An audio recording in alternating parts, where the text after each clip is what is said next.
Bien, entonces, lo primero de todo, saludos al público. El sujeto de hoy es la espasticidad y algunas cuestiones relacionadas.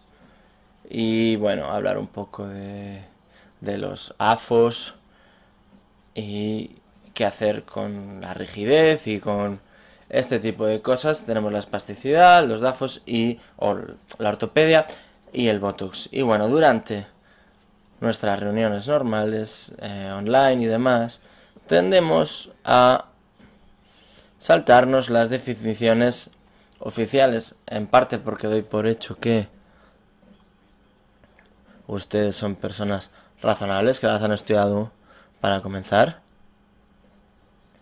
antes de empezar ningún tratamiento, terapia, pero por otro lado, bueno, también por lo obvio, ¿no? Y bueno, creo que eso es lo que vamos a hacer en cualquier caso, ya que tenemos el tiempo y un tema designado que es la espasticidad, así que tendrá sentido para nosotros,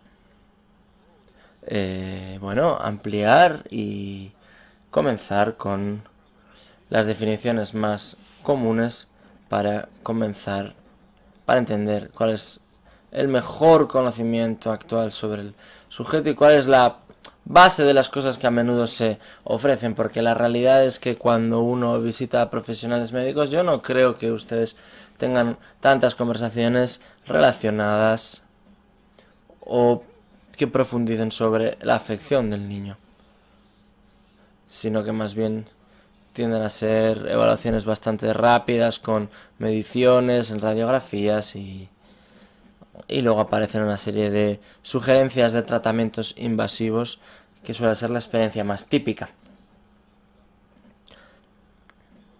Así que bueno, ahora he sacado lo que sea que nuestro amigo Google nos quiere tirar, ¿no?, sobre la espasticidad, y podemos comenzar con las cosas más obvias y después ir trabajando a partir de ahí. Y les agradecería si, bueno, pueden decirlo en el chat, algo así como, o en Facebook o donde sea, algo así como si ustedes han leído, de hecho, acaso, no sé si libros de texto, manuales, pero por lo menos cosas medianamente profundas sobre la espasticidad y bueno, que también lo entendieron. Si les apetece compartirlo, estaría muy bien. Bueno, aquí estamos. No he ido muy lejos. Ven que aquí estoy compartiendo la pantalla. Me meto en Google, pongo espasticidad, spasticity. Me salen 9.500.000 resultados. Y vamos a ver qué nos cuentan. Espasticidad es una afección en la que los músculos se agarrotan o se ponen rígidos, evitando un movimiento normal fluido. Los músculos se mantienen contraídos y resisten el entinamiento, lo cual afecta al movimiento del habla. Y vamos a ponerlo así. Esta definición está diseñada, o por lo menos es como más amigable para los usuarios, pero esta definición ya inmediatamente muestra unas miras muy estrechas, porque se centra en los músculos que están rígidos, que están contraídos, y en ese sentido las palabras que se utilizan definen la percepción inmediata de ustedes de la afección y el plan inmediato de lo que van a hacer. Si alguien les dice estos son los músculos, pues entonces es que tengo que trabajar con los músculos, ¿cierto? Y respectivamente, si esos son los músculos que se dice que resisten a los estiramientos y que se ponen rígidos, ¿qué será lo natural que ustedes harán? Lo primero será que se fijarán en los 630 músculos, porque yo sé que hay 630 músculos y de ellos voy a elegir. Voy a llevar la atención a los que estén más duros. Es algo muy lógico. Si la espasticidad es la afección, entonces uno pues busca, ¿no?, un punto de corte y elige, ¿no?, que 20 o 10 músculos son los más visibles que presentan estas propiedades, ¿no? Es eso ya queda implicado, ¿no? Por la definición que arroja Google en primer lugar. Y esto es de la AANS, que es la Asociación Estadounidense de Neurocirugía, Asociación Americana de Cirujanos Neurológicos, si traducimos las siglas literalmente. Y en cuanto a autoridad no se puede ir más lejos, ¿no?, que la de este grupo, el neurocirujano, ¿no? Es un alto nivel de... una etiqueta de alto nivel hoy día, ¿no? La gente antes decía, no es ciencia aeronáutica, o si lo es, ¿no?, hablando de complejidad, y hoy día incluso a veces se oye, ¿no?, oye, que esto no es neurocirugía, o oye, que esto es neurocirugía, ¿no?, haciendo una analogía de complejidad. Y por supuesto una cosa más es la palabra que dice que resiste al estiramiento. Y cuando uno lee esto, ¿cuál es la acción natural? Uno quiere persistir, ¿no? Dice, pues si se resisten, tenemos que estirar.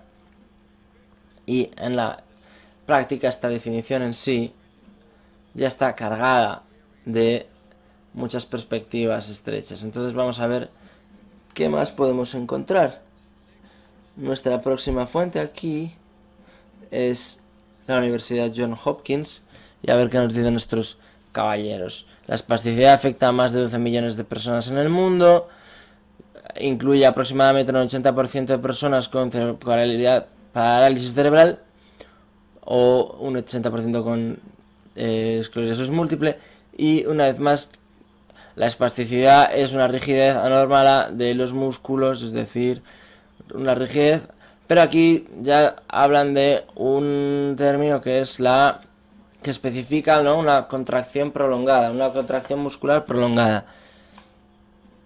Y lleva la atención a la palabra prolongada. Y por supuesto aquí tenemos esta definición, ¿no? Se habla de un síntoma, una palabra clave, asociada con el daño en el cerebro, la médula espinal o las neuronas motoras. O los nervios motores, perdón. Y se ve en individuos con afecciones neurológicas. Causas de la espasticidad. El movimiento voluntario implica, ¿no?, se centra en movimientos voluntarios, implica una serie de comunicaciones entre músculos y cerebros. Una vez más vemos que se habla de una perspectiva específica neuromuscular, con señales que se transmiten a través de los nervios y médula espinal. Y en la práctica, espasticidad en la gente con parálisis cerebral da como resultado, es un resultado del daño a la parte del cerebro que controla el tono del músculo y el movimiento. Y pueden quedar afectados músculos de brazos y piernas, y los niños que con el tiempo reciben el diagnóstico de parálisis cerebral tal vez no muestren los síntomas de espasticidad de bebés, pero el problema puede ser más evidente a medida que crece y madura el niño. Bien. ¿Y qué nos dicen aquí? Una vez más aquí vemos parálisis cerebral espástica, tratamientos quirúrgicos. Una vez más la misma filosofía, y ahora vamos a ver qué dice esta gente. Y esto es la Fisiopedia, y curiosamente, sorprendentemente, la Fisiopedia nos da más una definición más específica y más amplia. Me sorprendió porque los fisioterapeutas le estén dando a una mejor definición, y una definición mejor matizada que los neurocirujanos. Es contraintuitivo tal vez, porque típicamente uno piensa, ¿no?, que califica a los neurocirujanos más altos que a los fisioterapeutas, pero como pueden ver, por lo menos aquí tenemos una definición un poco más amplia y tenemos más con lo que trabajar, ¿cierto? Entonces aquí, por favor, miren este término, ¿no? Este término que es bastante viejo, que es la palabra lesion, que es lesión, ¿no? Y ahí es ya cuando nos acercamos más a una definición profesional de la espasticidad, porque antes las anteriores eran definiciones quizás más divulgativas o comunes, ¿no? Una fase más amigable de esa organización para que se comprenda mejor, ¿no? Y aquí tenemos ya una terminología más específica, ¿no? Son lesiones del sistema nervioso central. lesión es una definición ampliada que implica en este sentido no solo daño, porque si uno solo habla del daño, el daño más o menos implica algún tipo de perspectiva lineal y tópica. Lineal quiere decir que cuanto más daño, más espasticidad, y tópico quiere decir que se supone que uno podría saber exactamente la zona en la que impulsa la espasticidad. Y de hecho, es mucho menos preciso que eso, y es por lo que se habla de lesiones. Lesiones es un desempeño del trastorno general, y en ese sentido refleja la idea de que se puede tener un daño cerebral relativamente grande y un trastorno relativamente más suave, y por el otro lado se podría tener una lesión cerebral pequeña o incluso indetectable cerebral y tener un gran trastorno. Y la cuestión tópica tampoco necesariamente se cumplen. Hay reglas generales, por supuesto, ¿no? La hemiplegia, por ejemplo, pues típicamente implica que si uno tiene un daño visible, funcional en el lado derecho, pues normalmente hay un desempeño, un problema contralateral, ¿no? Con el hemisferio izquierdo. Pero ya cuando hablamos de diplegia, de cuadriplegia, estos detalles son ya mucho más vagos y se refieren más al tipo de afección, ¿no? Digamos, espástica, hiperkinética, atáxica, etcétera, en lugar de localidades específicas, ¿no? Y en realidad no se puede decir, ¿no?, con certeza, decir este va a ser el lugar que va a afectar a la mano o este va a ser el lugar que va del cerebro que va a afectar al pie. Eso no funciona así. Y es por eso que no se dejen confundir por este término de lesión. Y aquí tienen un conjunto de términos, ambos positivos y negativos, ¿no?, que es este síndrome piramidal. Vamos a deconstruir esto, ¿no?, porque esto se relaciona con la interpretación clave percibida. El control del movimiento voluntario está asociado con las neuronas superiores motoras designadas, y es por eso que en inglés se habla de síndrome, pero por favor tengan en cuenta que la palabra síndrome no tiene por qué tener un poder explicativo. Síndrome solo significa, es un término elegante, acumulativo, que simplemente declara un hecho, no tiene un significado ni una explicación, es solo una declaración. Si vemos que una serie de cosas suceden juntas, pues se habla de un síndrome. Síndrome significa que varias cosas suceden al mismo tiempo. Entonces, y aquí tenemos las cuestiones más específicas: componente positivo y componente negativo. ¿Qué significa? Positivo quiere decir que son elementos exagerados, típicamente lo que se llamaría hipertono o hipertonía. Si tenemos el tono normal como base, lo hiper sería un componente positivo en el sentido de síntomas etiquetados que se atribuyen a los que están por encima, y por eso se hablaría de hiper. Y respectivamente tendríamos lo contrario, lo hipo. Las cosas hipotónicas se etiquetarían oficialmente como un componente negativo, como puedes ver aquí. Estas son las cosas típicas que se relacionan con el componente positivo: reflejos de tendón exagerados, es decir, esta hipersensibilidad, y esto se refiere particularmente a la evaluación neurológica. Si recuerdan esto, ¿no?, lo del martillo y la aguja, ¿no?, lo típico que si tocas la rótula, la pierna se dispara, y si se dispara es exagerado, si no reacciona nada está suprimido, inhibido. Y luego tenemos también los reflejos liberados, es decir, lo que tiene que ver con todas estas cosas que ustedes ya conocen, los reflejos Moro, el reflejo tónico asimétrico cervical.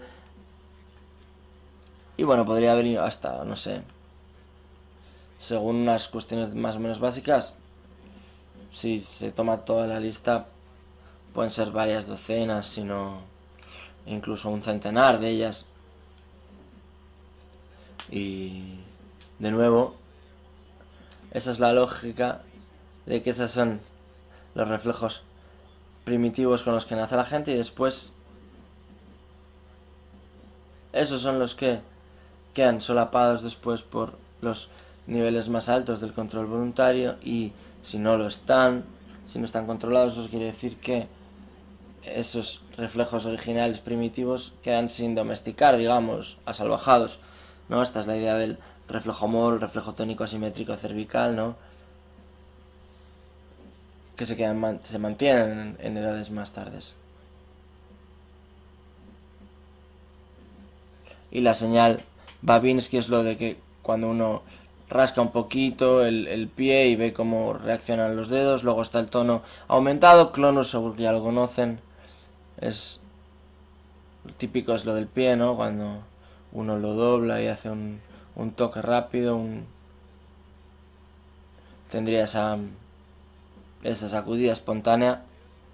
Y la distonía espástica está ahí también, que reflejaría más la idea de la afección distónica. Los componentes negativos son las co-contracciones espásticas. Son situaciones en las que no hay solo un lado, sino, por ejemplo, el flexor, sino cuando uno tiene varios componentes, flexor y extensor, que hacen lo mismo. Eso sería la co-contracción, la debilidad motora. Bueno, está claro lo que es debilidad como incapacidad de moverse contra el propio peso de uno, movimientos de espacios, es autoexplicatorio, pérdida de destreza también explicativa, autoexplicativa, y pérdida del control motor selectivo pues también. Ahí vemos esto. La espasticidad se ve como un rasgo positivo de este síndrome piramidal. Esto, y bueno, aquí tenemos la frase clave, y es que la espasticidad se debe a una pérdida de inhibición.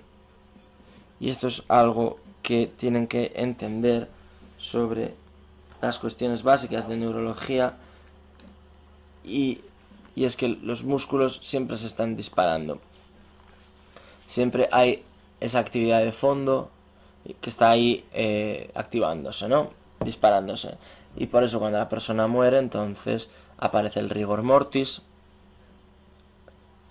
que es la última eliminación de la inhibición, y en ese sentido uno necesita la inhibición, que es la instalación de el control del sistema nervioso central, que de alguna forma pone una especie de nieve, de capote, que suprime,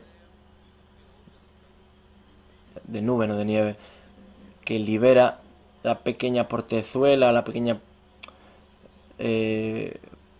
puerta a través de la que el salvajismo muscular puede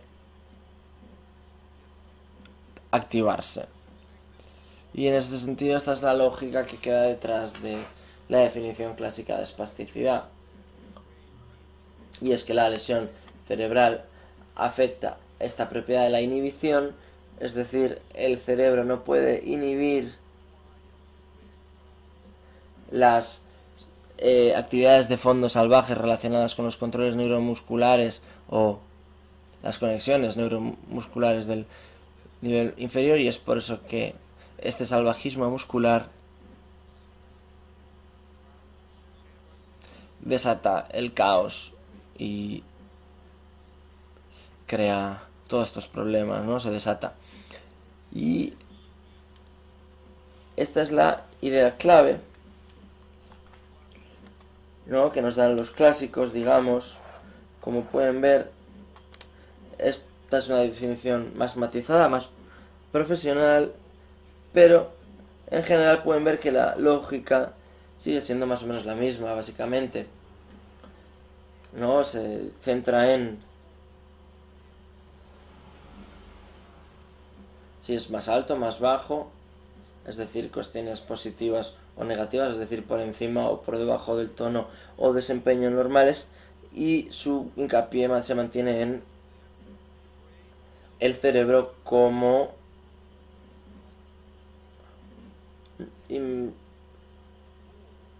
al mismo tiempo la fuente original y persistente, y por supuesto el efecto de la lesión cerebral se produjo. Esto es un hecho, ¿eh? Pero hay dos formas de mirar esto. Por un lado se puede decir, bien, fue un apagón, un tsunami, un choque sísmico, un terremoto, algún tipo de catástrofe fundamental. Y si uno quiere otra imagen, piensen de esta forma. Uno tiene a un niño, ¿no?, que tiene un tiempo agradable, que está pasando un buen rato en el útero, viviendo una vida fantástica, ¿no? Cuando ustedes estaban embarazadas, y para el niño es una vida fantástica.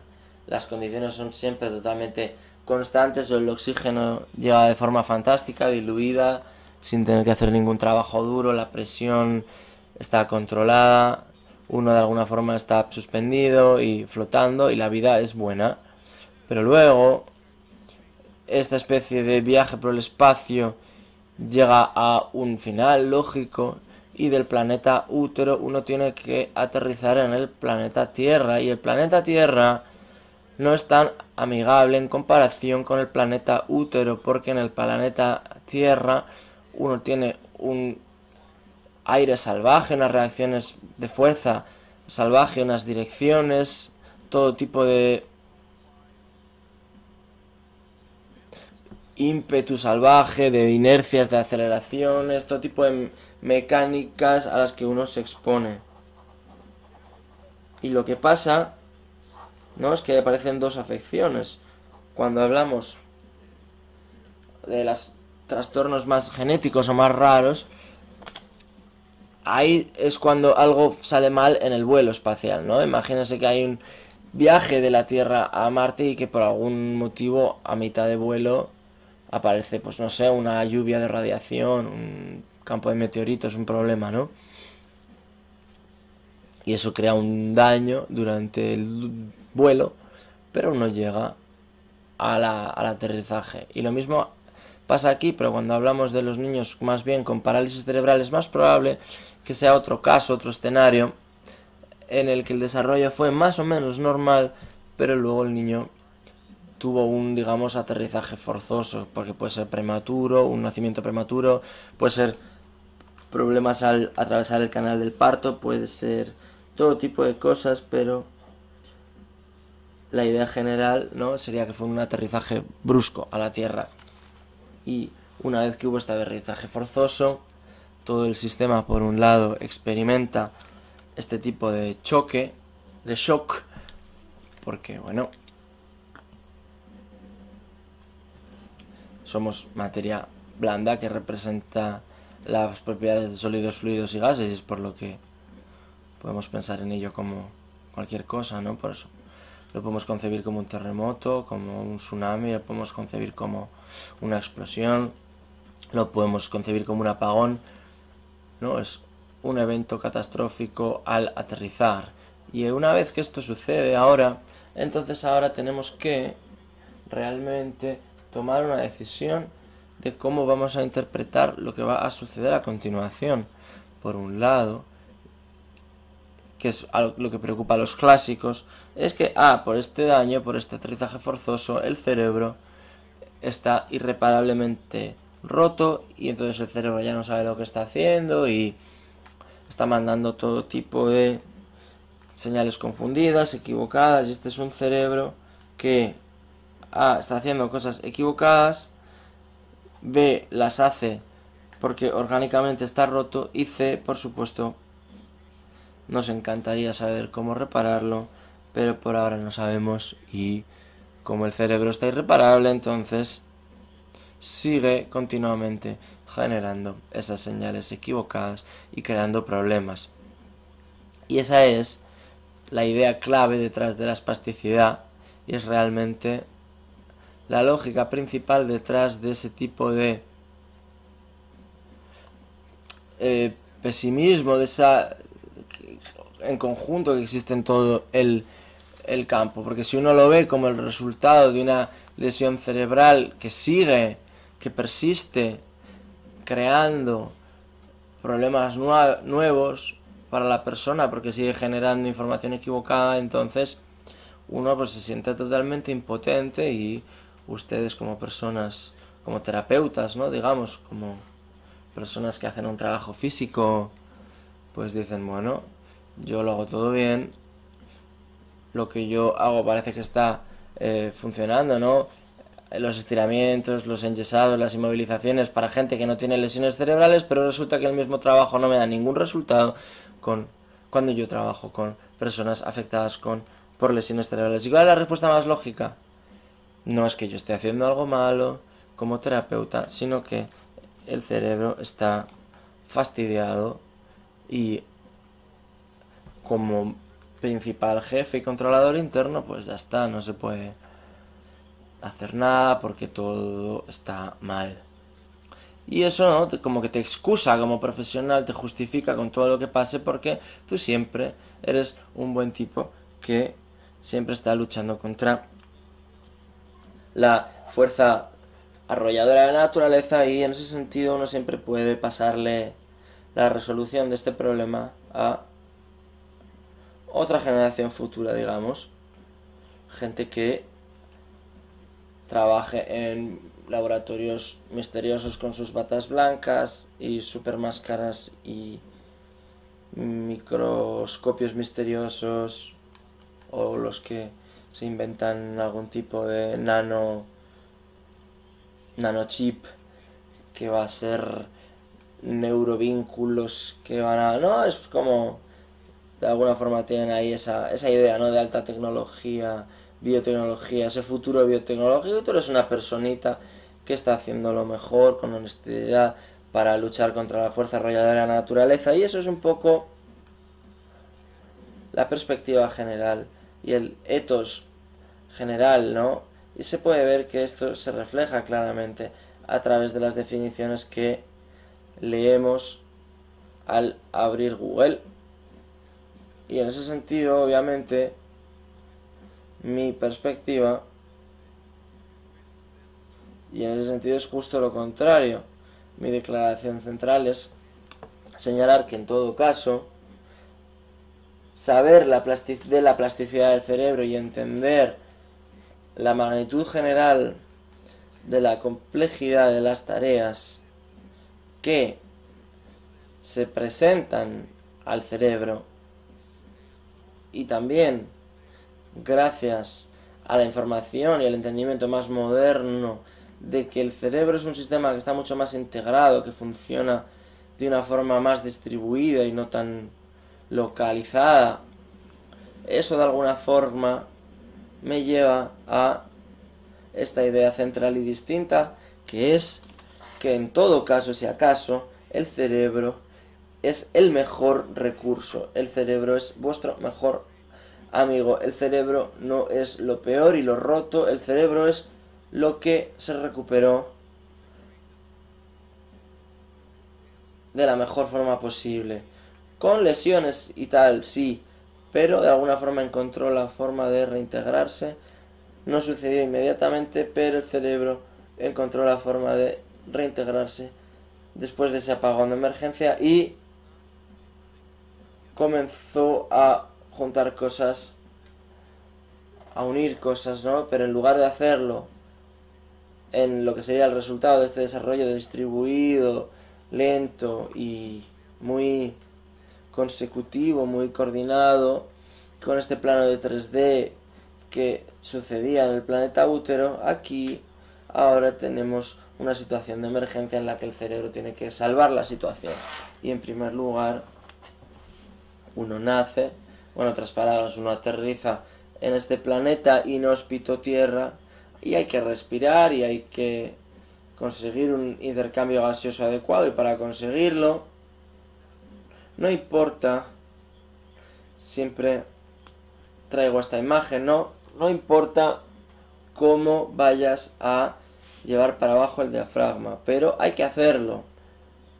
Hay que bajar el diafragma. Si uno no baja el diafragma y no ofrece la expansión del tórax, uno muere, porque no tendríamos suficiente intensidad del intercambio gaseoso. Y ahí está el tema. Una vez más, la situación señal es una actividad calibrada. Cuando esto sucede, si hay una buena conexión con la espalda a la hora de empujar para abajo desde dentro, esto también provoca una separación simultánea y un empujón intenso desde dentro, que luego contribuye al desarrollo de la espalda, al desarrollo del abdomen, de la pelvis, de los hombros, y es un motor fuerte desde dentro para la persona que no lo tenga. Entonces uno tiene que hacer actividades de emergencia, y actividades de emergencia pueden ser de todo tipo. Si es suficiente separar las costillas para tirarlo para abajo, ¿no? Todos tenemos ahora las mascarillas a mano, ¿no? Fíjense, si uno simplemente empuja desde los lados, si uno tira para los lados con las costillas, la cúpula del diafragma baja, muy sencillo. Y si la cúpula baja, entonces aparece la expansión y el gas entra.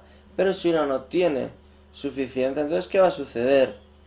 El niño va a reclutar reservas prohibidas, es decir, algún movimiento, algún arrastre adicional de la entrada torácica, y eso es lo que vemos en niños con una afección más grave, ¿no? Cuellos protuberantes, donde la fascia del cuello es la que contribuye a ese proceso de succión para hacer lo que haga falta para conseguir un intercambio gaseoso suficiente, ¿no? Y esta supervivencia de emergencia, de hecho, es la que crea la necesidad del cerebro para que éste coordine todas estas cosas nuevas, porque no se prediseña, si requiere mucha microgestión y ajustes también continuos, y requiere también un alto uso de los músculos, ¿no? Donde los músculos normalmente están funcionando dentro de ese 5%. Y siempre voy a seguir recordándoles esto, ¿no? Y es que nosotros, la propiedad clave de la persona sana, que por cierto voy a utilizar un color sano, ¿no? Voy a utilizar un color un poquito más sano, ¿no? Este rosita. La actividad normal de los músculos es el 5%. Para una función del 100% cualquiera, una la hace con un 5% de la activación muscular, y eso quiere decir que cuando uno utiliza solo el 5% de las fibras en cualquier momento, incluso para las cuestiones activas, solo se utiliza un 5% de la contracción voluntaria máxima posible. Eso es lo que uno hace. Y por supuesto, si ese aterrizaje fue brusco y uno tiene que sobrevivir y hay que reorganizarlo todo, en ese sentido, el cerebro tendrá que gestionar los desafíos internos,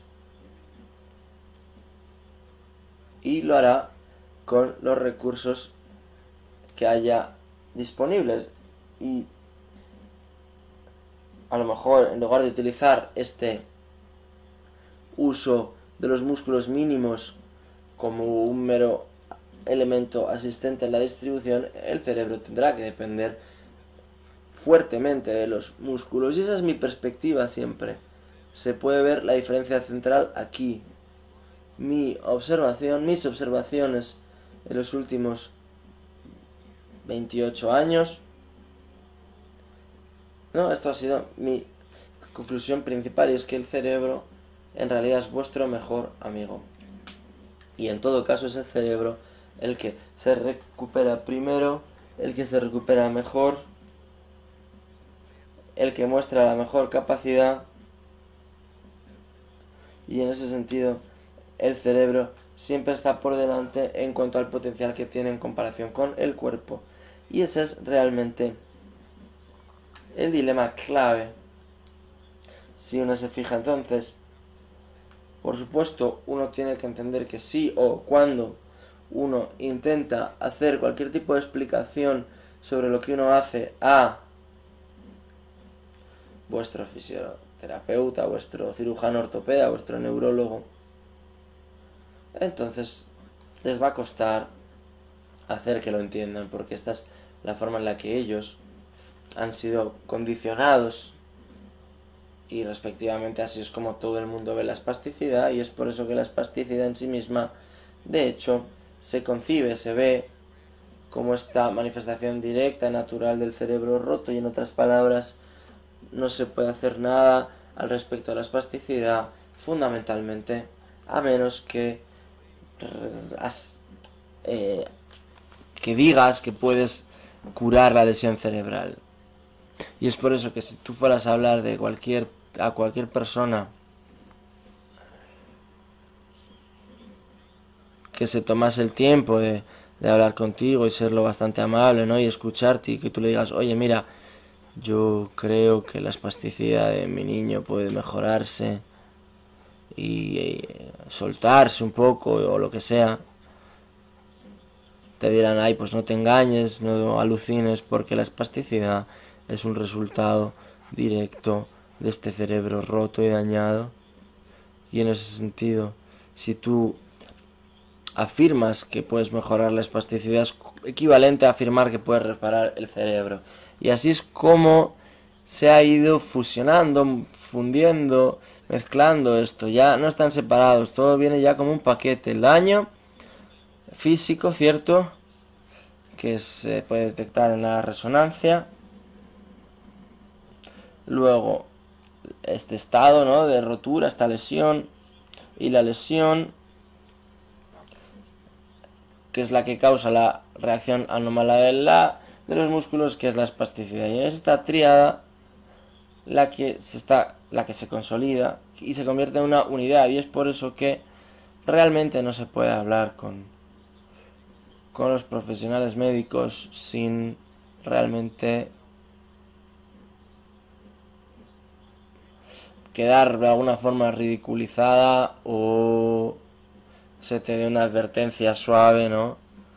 Cualquier persona que te hable de la reducción o la mejoría o la eliminación de la espasticidad,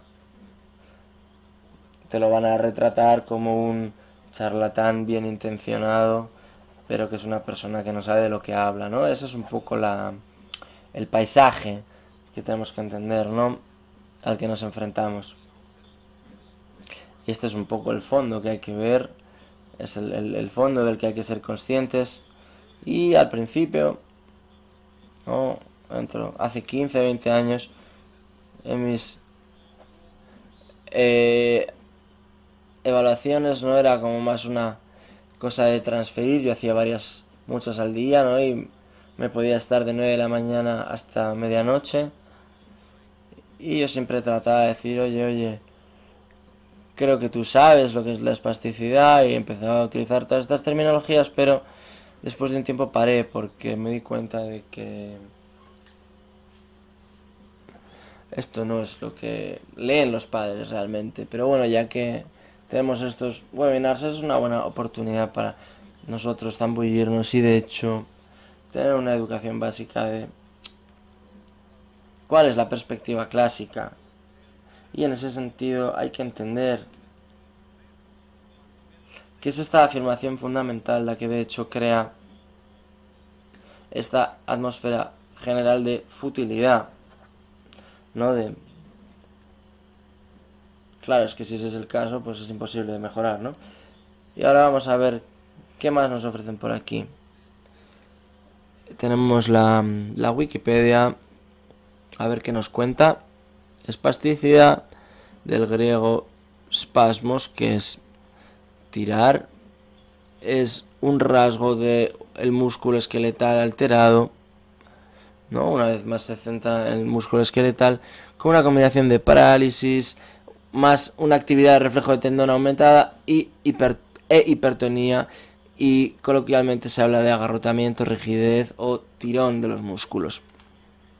Y una vez más que vemos aquí pues la causa, pues tenemos justo lo mismo, se habla de este síndrome piramidal, se habla de una lesión y la condición del síndrome piramidal y la causa de la espasticidad se piensa que es un desequilibrio en la entrada excitatoria e inhibitorio a las neuronas motoras. Wikipedia va a un nivel de especificidad más, pero de alguna forma ya se cubrió esto, ¿no? Porque estas neuronas motoras alfa y demás, bueno, esto de piramidal en el sentido de superior, pues ya se entiende, ¿no? Excitatorio, ya se entiende que los músculos, la actividad excitatoria dentro del sistema nervioso genera esta excitación de fondo de los músculos que tiene que ser inhibida, es decir, esta nube que suprime y de alguna forma abre la portezuela, ¿no? Es un poco el tema. Y aquí tenemos un punto más específico que va a ser útil para nosotros, y es que un factor se cree que está relacionado a la espasticidad es el reflejo al estiramiento. El reflejo al estiramiento es, vamos a leer qué es. Este reflejo es importante a la hora de coordinar movimientos normales en los que los músculos se contraen y relajan, y en mantener el músculo de estirarse demasiado lejos. Aunque el resultado de la espasticidad son problemas con los músculos, la espasticidad en realidad está causada por una lesión a una parte del sistema nervioso central, ya sea cerebro o médula espinal, que controla los movimientos voluntarios. Una vez más, aquí tenemos esta cuestión adicional sobre el reflejo de estiramiento, y este es justo el tema, ¿no? Cuando uno se mueve, está la percepción básica de dónde está uno en el espacio, está coordinado, ¿no? La información al respecto que debe aparecer por este reflejo del estiramiento, que puede ser o demasiado sensible o demasiado poco sensible. Es decir, que si te fijas en los receptores de estiramiento, son como una bobina, como un rollo, ¿no? O como un muelle, y cuando uno lo estira, pues tienen que tener ese cambio controlado de longitud y tensión. Y si no lo tiene y es demasiado fácil de estirar, entonces aparece la debilidad, la flacidez, la parálisis. Y si el estiramiento, el receptor del estiramiento reacciona demasiado rápido, entonces aparece la espasticidad. Y esto va a ser algo importante para nosotros, porque nosotros vamos a utilizar este punto, esta observación del hecho de que, para entender que la espasticidad, para entenderla de una forma más mecánica. Espero haber abordado lo más básico y que entiendan